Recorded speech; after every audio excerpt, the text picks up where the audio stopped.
Hello everybody, Greg and Jess with Drifter Journey. Welcome back to the channel, or welcome if you are new. We have a special video for you today. We are going to be going over, doing the grand house tour that some folks have been asking for and we promised. We are going to do the tour. We are going to talk about the property and the plans for the future here. And then we are going to talk about what everybody else wants to know. How much money did it cost? And how much money did we expect to spend? So let's get into it.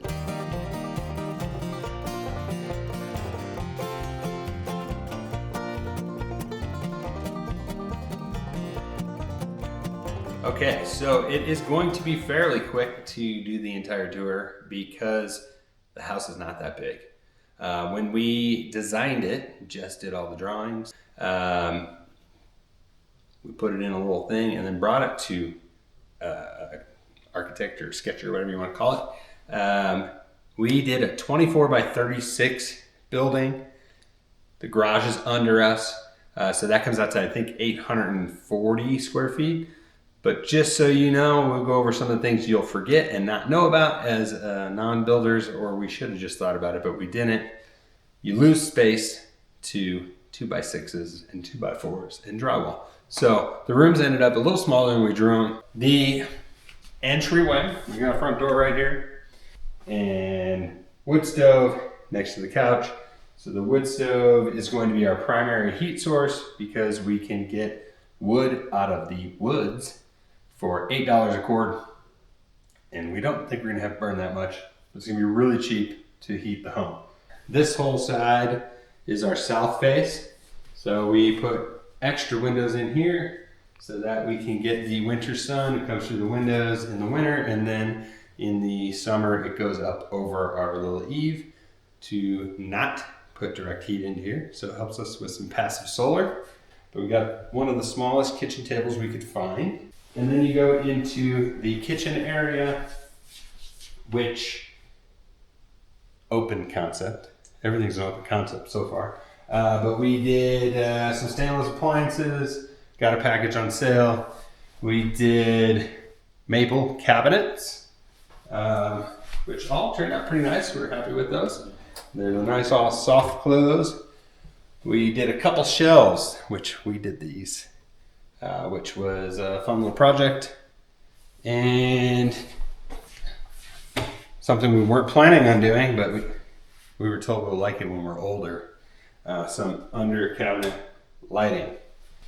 We put in a little pantry here, being that we are on a tight space.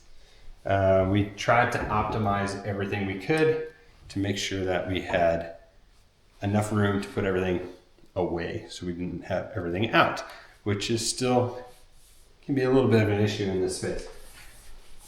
So the one room that I thought we could have gone smaller, but being where we are in life and working from home and just doing content and whatnot, we needed some space. So we added an office, or as the county looks at it, a second bedroom. But this room is pretty small. It's gonna be echoey because see, that helps a little bit. But yeah, so we just have a small office / bedroom. It's about 9.5 feet by 9.5 feet, 10 by 10 ish. And in here, we ended up with stackable washer and dryer. So we decided that this space would be our laundry room also, so we don't have to do laundry downstairs. I think long term, if we were to sell it and someone were to make this a bedroom for the kid or something, this could turn into a closet and we'd have to move washer and dryer downstairs. We will mention another thing. If you are building a home, there are things you don't expect. And this nice drywall boxed out corner happens to be where our air return is for our heat pump, which is the heat and air conditioner, but they call them a heat pump now. But that was not expected. We didn't plan on that. We originally thought we were going to have side-by-side washer dryer and more space, but we had to adapt. So there are things that you don't expect, that will come up in the process. So we will move on to the rest of the house. Oh, I guess the floors, we did eucalyptus floors. So they were like an upcharge, but also the cheapest wood floor we could get. They are from Cali Bamboo. Coming into the bathroom, we carried on the same tile that we had in the kitchen backsplash, but it's a bathroom. So I don't know. It ended up being wider this way. I think it's like 9 feet by 6-ish, if I do my math there with my arms. Countertops, same as the kitchen. Those are quartz. Same maple cabinets. And then we did a little walk-in shower here. We did go with a nicer custom glass because the standard kits that you could get from Home Depot that were quite a bit cheaper, they all had this bar that sat really low, and I was going to hit my head on it. I didn't like it, so we splurged a little bit on the shower glass. One thing I'm going to tell everybody they should buy, yeah, it's a toilet. This is the Stealth by Niagara. I believe that's the model. But check them out. It's the Stealth. Yeah, it is. Ultra high efficient toilet. So they're dual flush. But when you're looking at dual flush toilets, they're all different amounts of water. These are like the lowest flow I could ever find. We had them in the last house. They can flush big poops too if you're worried about that. But I think when you flush the just number one, I think it's like, I don't know, like half a gallon. And then I still think it's under a gallon for a full flush. But double check it. We'll put a link below. They're kind of hard to find, but they are amazing and they will help save the world. And for our property, we'll get into it, we have to haul the water here. So that was big for us. Coming into the bedroom, I'll open a window again, make it a little less echoey. So we knew we wanted a king size bed because I like a big bed, and that's about all we needed to fit in here. So we did a king bed. The room, like I said, because of the measuring with the 2x4s and whatnot, ended up being a little bit smaller, but it worked out. We have plenty of room to get around in here, and we had 2 nightstands. One's out there because the dog is injured, so she sleeps on the floor next to the bed, which now has taken up the space. And then a closet. This is probably about the smallest closet possible. It's going to work, but it is small. So if you are designing a small space and you have a lot of clothing, which we don't have a ton, and we still filled it up, just plan that. We could have probably gone with a little bit bigger closet, managed it some other way, a little bit differently. So we have this, I don't even remember. Cedar kit. We'll put a link for these guys, but they make these kits. They're not the cheapest, but they are pretty easy to put together, and they work well, and they smell nice in the beginning. I think it just kind of wears off over time, but you know, bugs are supposed to stay away from it and whatnot. So that's the whole upstairs, huh? Mm-hmm. Man, that's the entire upstairs. So we will take you out on the deck. Something to think about when you are building a home and costs and whatnot is what's not included, which was window coverings.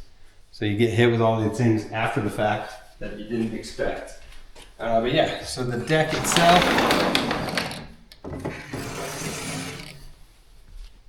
ended up changing a little bit from the original plan. So it was originally going to stop just past the door here, and the builder came up with the idea of bringing the stairs to the inside.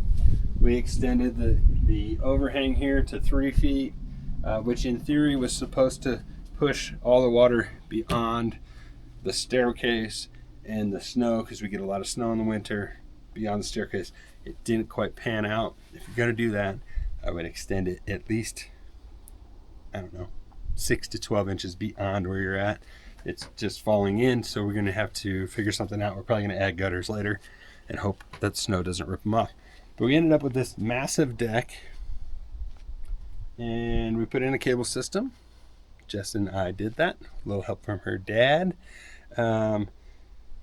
So yeah, that's one thing we're going to mention at the end, is how much money wasn't included in our labor, because I spent a lot of time working on it. Jess spent some time helping with a lot of these projects, but I was here pretty much for the entire build, helping the crew, and that won't actually be included in the cost. We'll try and round that up a little bit so you can get an idea.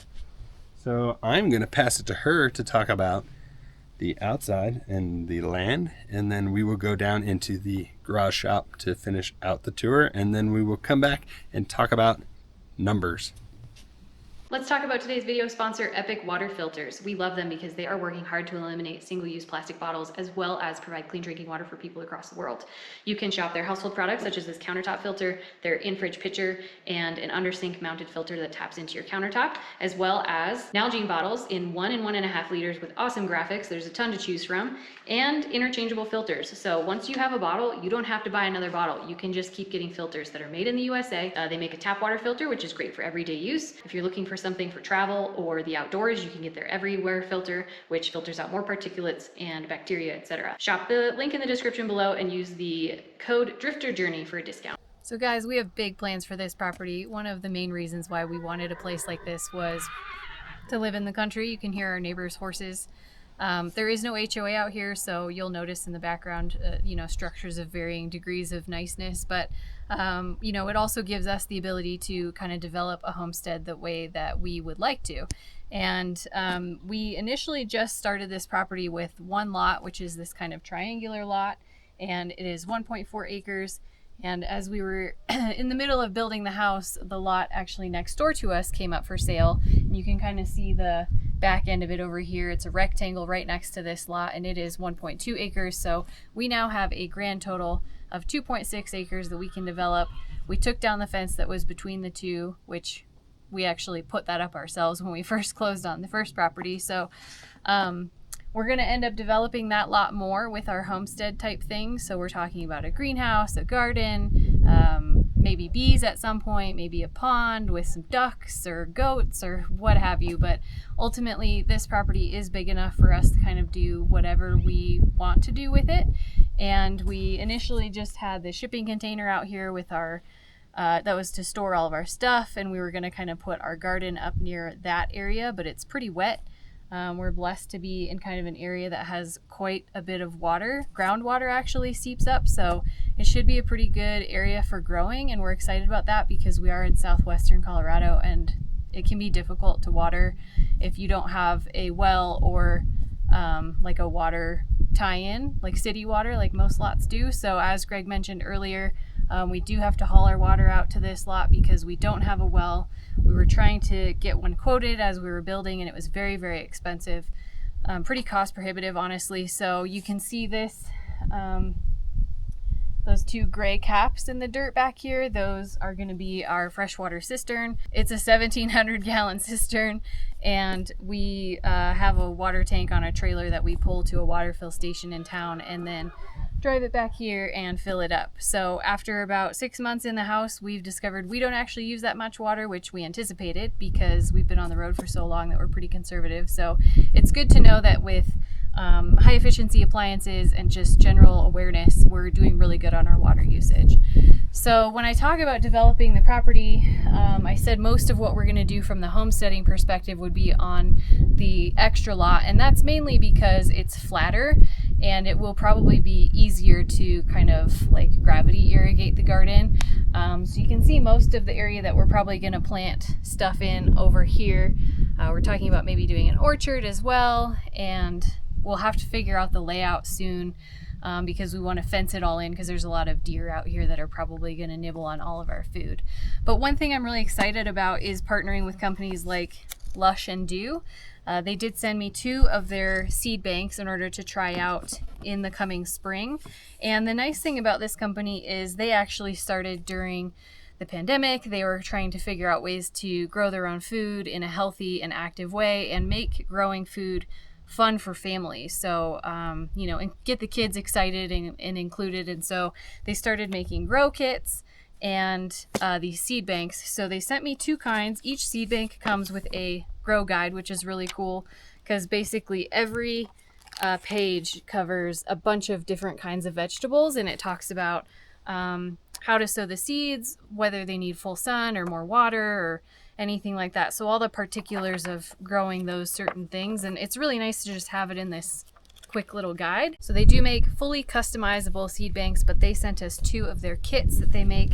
This one is the year-round Zone 5 seed bank. So we are in USDA Zone 5, and it has kind of created these custom seed banks to include plants that will thrive in Zone 5. So you can shop a bunch of different zones on their website and see what they've included.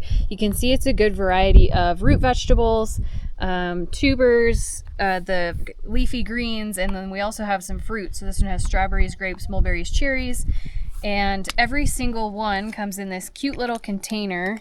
And you got to be careful when you get them out so that you don't just grab the lid, but they're labeled on the bottom as well, spinach, so that you don't get them mixed up.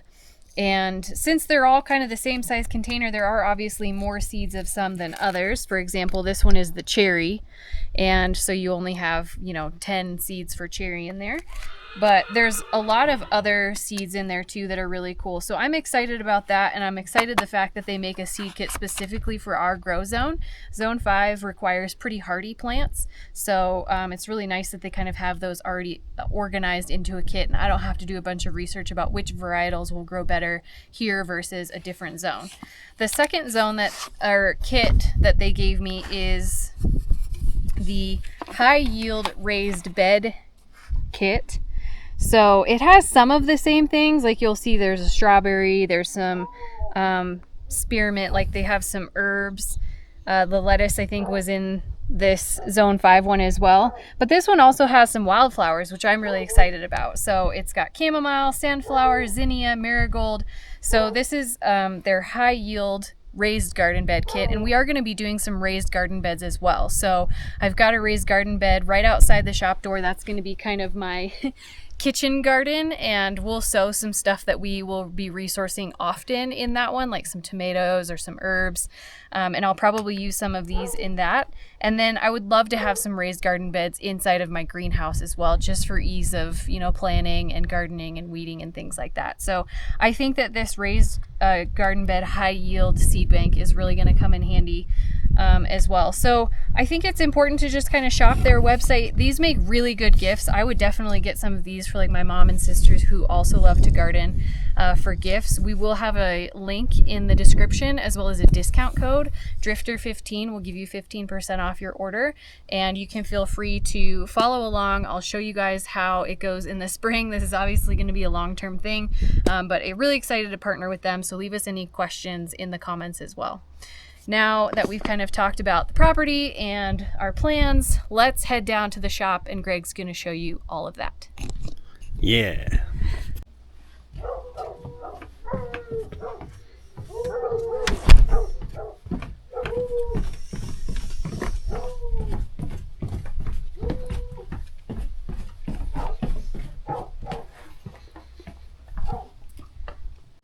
Okay, so we are now downstairs in the shop slash garage slash what everybody's gonna just say main cave on there. But we knew, being in our last house, that we wanted a lot of space to store stuff and be able to do projects. So we talked about building another van at some point in the future. I don't know if we will, but I wanted to be able to do that. So we had 24 by 36 is what we said the size of the house is.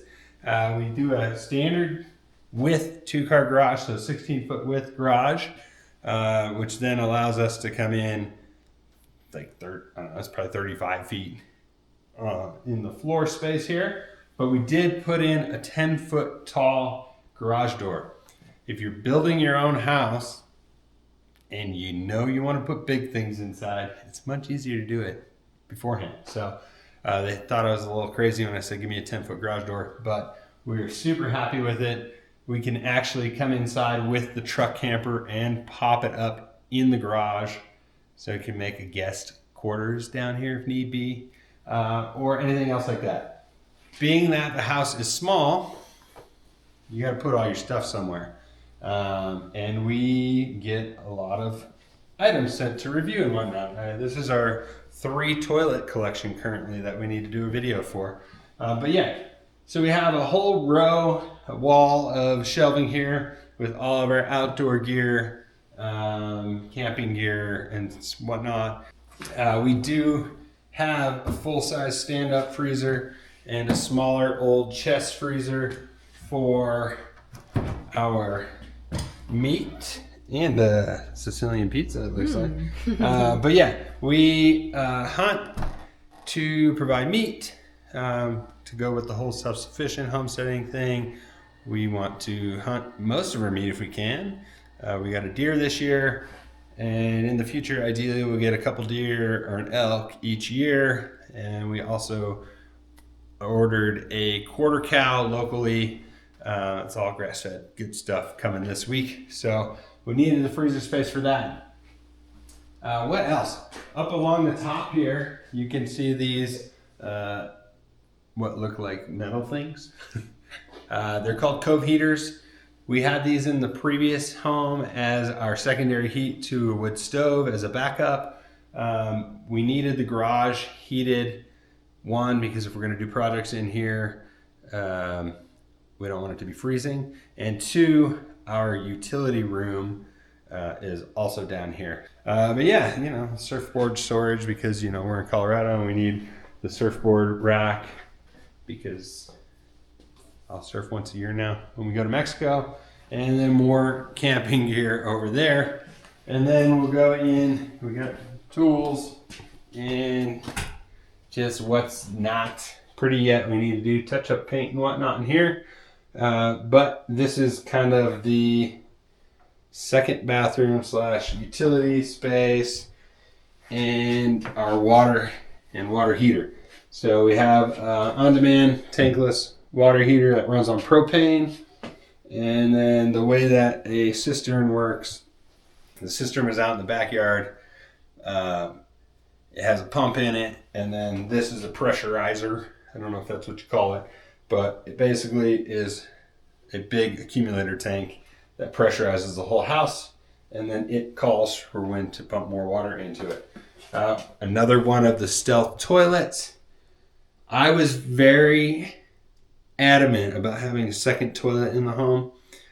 Jess wasn't as sold on it at first, but I said, we're getting older, and there's going to be a time where we both need to poop at the same time. And I pooped in a bucket for 5 years, something like that. So I knew I wanted a second toilet if we needed it, and if we're working on shop projects, we have a toilet down here. So it's not the most glamorous space, but it works. You want to talk about the Epic water filter, house filter on the... So we got an Epic water whole house filter, which takes out all kinds of stuff, lead, chlorine, blah, blah, blah, blah, blah, all kinds of stuff. We've been using their stuff for years in the van, and they're amazing, great partner.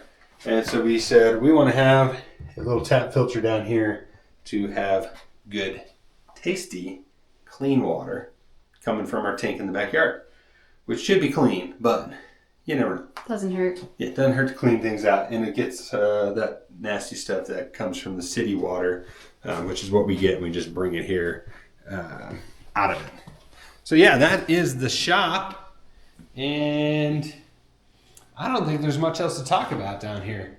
So like I said, we're going to go over costs and how it all turned out. I guess there is one other thing. We did add in a propane tap here.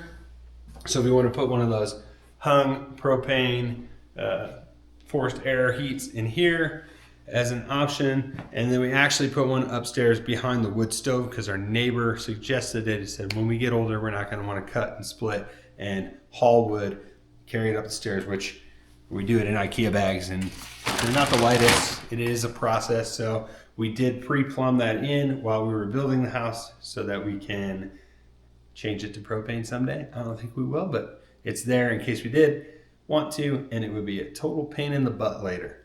So yeah, we're gonna run back upstairs and go over the money. All right, one quick thing while we're going to be going into money, I wanted to give an example.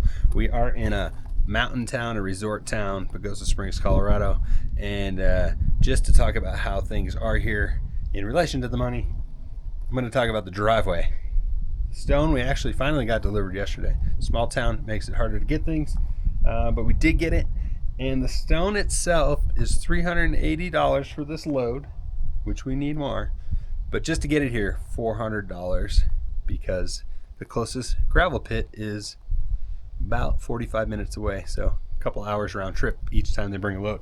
So when you are looking into building in a rural area, this little horse, when you're looking into building in a rural area, look into costs, things like that. We don't have a gravel pit. We don't have the water and sewer, things like that, that you need to take into account. All right, so I'm looking official with some paper now. A lot of people ask about the cost, and we are going to share that with you and some expectations that you may want to have if you're going to build a house. So we did have our last house built, and we learned some things during that. We also kept that one pretty tight to the budget. But this go around, things are a little different in this mountain town. So we did get an original budget from the builder. And when we went into this whole plan, first things first, way back when we were gonna build the house ourselves, we weren't gonna get any help. We were gonna try and be all in for 250 grand with the land. Right. That was wishful thinking. Also, we don't have a lot of building experience. We were living in a camper. We said we need help. Yeah. And ultimately, we were going to start with just a garage and then build a house later. And during that, I got a quote from a company across the mountains that actually builds garages quite cheap here. They said I just needed to get the concrete for them, and we weren't able to get anybody to call back for concrete, to be honest. So they followed up with me and said, hey, you got that figured out yet? And I said, no one will call me back. So another thing in small towns, sometimes it's not the easiest to get help building or get people to come work for you as your own general contractor. So luckily they sent someone to do the concrete for us, and it happened to end up being our builder. He's a great guy, and this is where we got this. But even though he's a great guy, doesn't mean that the numbers always add up either. So the original number on the plan for the house, just the home itself, was going to be $295,800 something. So the original goal for the home, $295,800, plus the lot was $43,500, would have made it I don't even know. 311. No, 295 plus 40 is. Oh.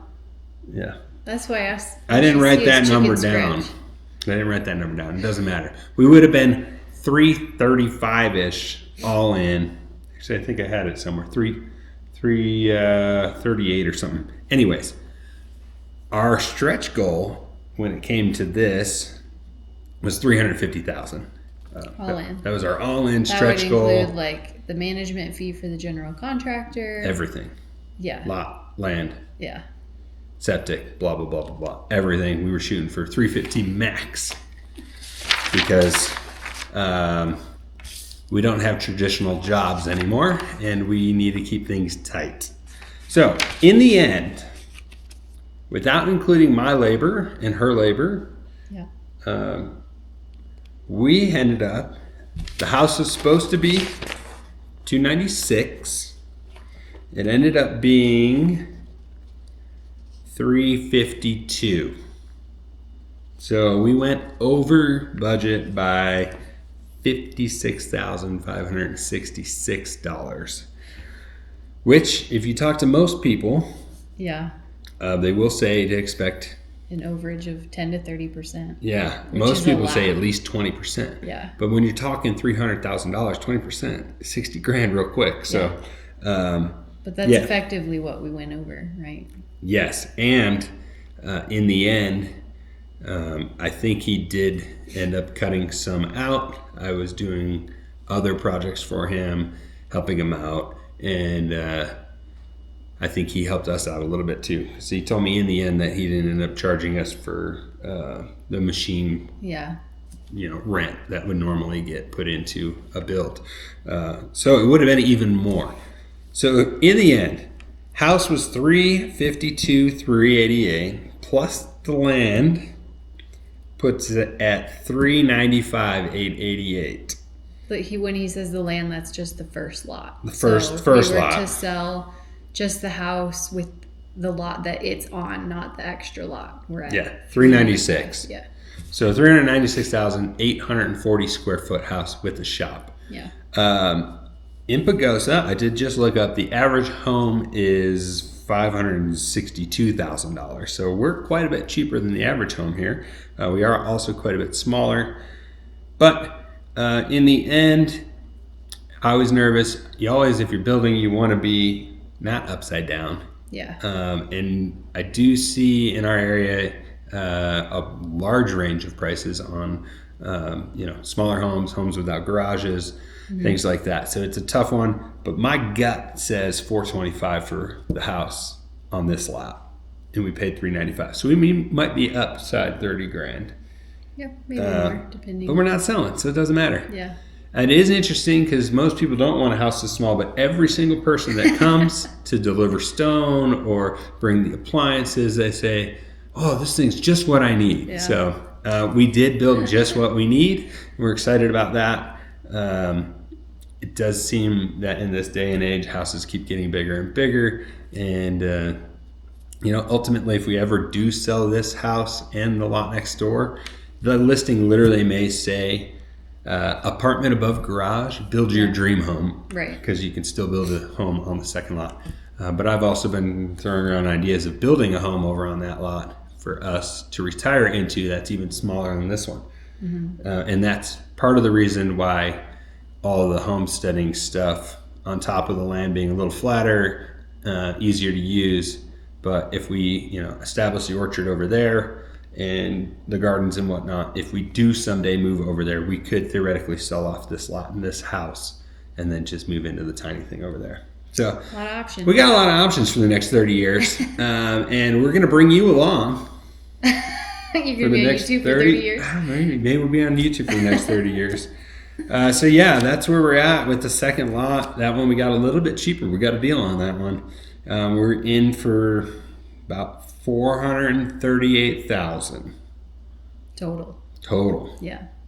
So that's the number. That's Mountain Town prices. That's 2024 prices. Right. And we thought we were going to get priced out of the market because it seems that things are going up and up and up and up. Just 4 years ago, pre-COVID here, houses were like half the price. So That's the case in a lot of places now. yeah. So But if you're looking to move to Pagosa, leave us some comments, questions. We're more than happy to talk about the region. I might become a realtor someday. Or if you're just curious about the construction process in general, I know initially when we were first talking about building, we were hoping to provide a lot more detailed pricing as far as like, here's how much the plumbing cost, or here's how much the framing cost. And unfortunately, the budgeting and tracking of invoices was pretty unorganized. And so I don't really have that for you guys. Sorry, got messy. But if there is something specific that you're interested in, I might be able to dig in a little bit and give you some more context. But otherwise, that's where we're at.